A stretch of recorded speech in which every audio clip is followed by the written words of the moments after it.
呢度幾靚。哦，成個景區咁呢度搞到。100萬名園呢個。係啊。300米後，在第二個路口左轉。好啦，喺度，喺度。我哋唔係食呢間。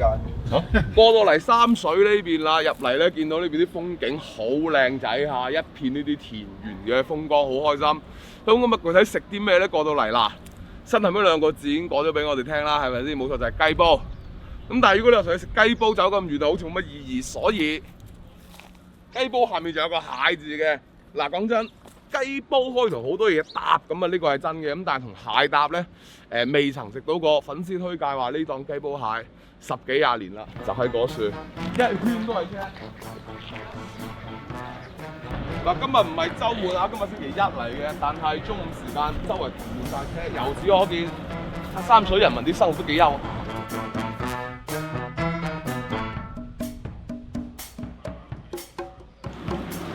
呢啲咪又好味啦！現整湯嘅雞好食好多嘅。正路應該點樣入啊？正路都喺呢度啊？正路喺前面。哦，你正路係呢條嚟嘅。呢度可唔可以入啊？呢度。哦。我哋揀錯門口啊！嗱，我哋導演係好天才嘅，呢度係嘛？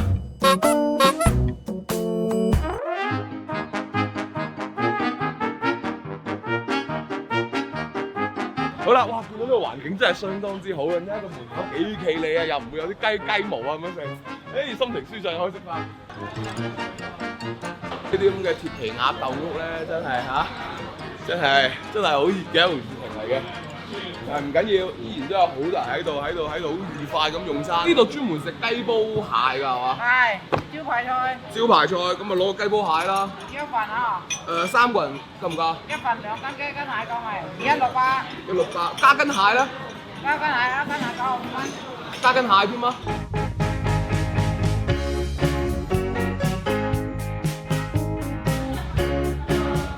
好啦，嚟啦，雞同蟹一齊嘅組合，呢兩嘢溝埋一齊會係點樣樣咧？有一樣嘢係好吸引到我嘅係咩咧？嗱，你睇啲汁，一啖湯應該叫做南瓜羹一樣，呢個我就頗有興趣啦。但係好密沉歸底呢個留翻最尾，先從啲肉開始先啦，好嘛？隻雞肥到啊，嗰個皮厚到咧，呢個都算係少見啦。試試佢先啦，無論如何，隻雞可以。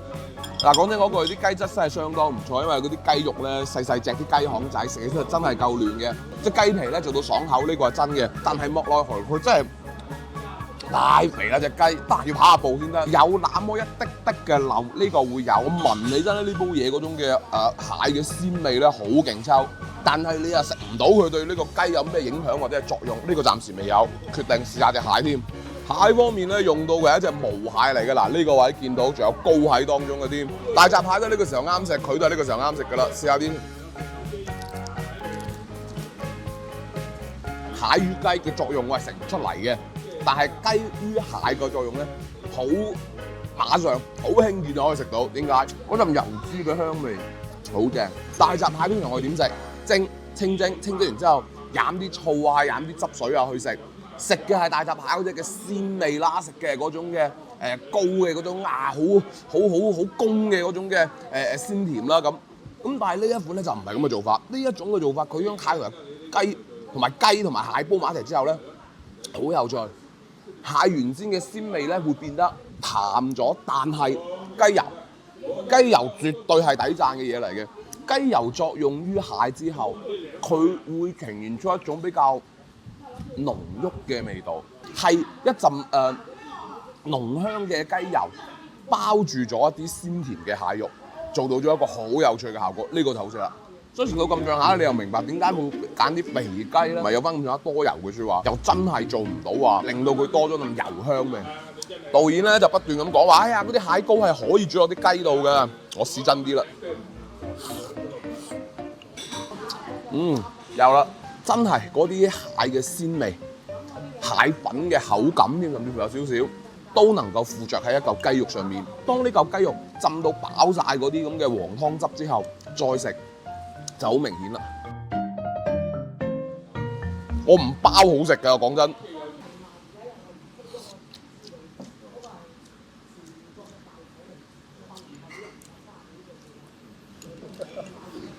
好好嘅，哇！頂你個肺，甜添啊個隻頭，哇！好食，呢度真係好食，呢度真係好好食。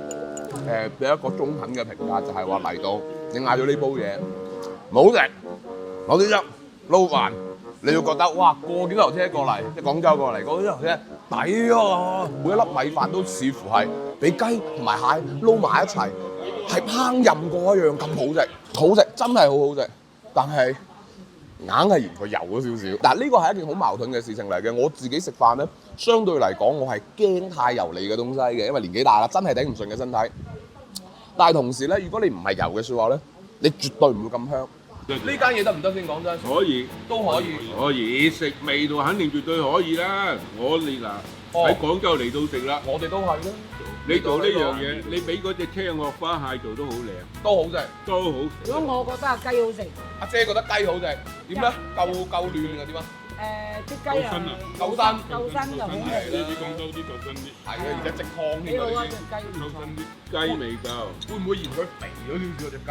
唔肥喎，如果肥就唔肥喎，呢雞唔算肥啦，唔算肥咧喺地下啲肉同皮之間有油啊嘛，唔算肥啊。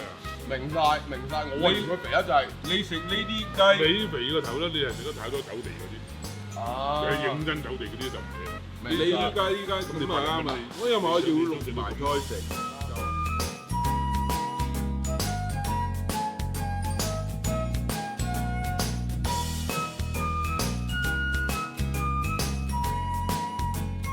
蟹家雞的而且確係一個好新鮮嘅組合，出到嚟之後令我印象至深刻嘅，真正意義上會係嗰一烹金黃色嘅湯汁，嗰個真係經典同埋係幾無敵嘅存在嚟㗎啦，因為真心係好好食嘅一樣，無敵好似有啲誇張啊！即係簡單啲嚟講就係好食啊嘅一個嘅汁水嚟嘅，相信都係雞同埋蟹嘅精華共冶一爐之後所產生嘅一個結論啦。呢餐飯係食咗300蚊唔使嘅，係，但係我哋已經冇乜人記得我哋品城記食飯係有餐標㗎啦。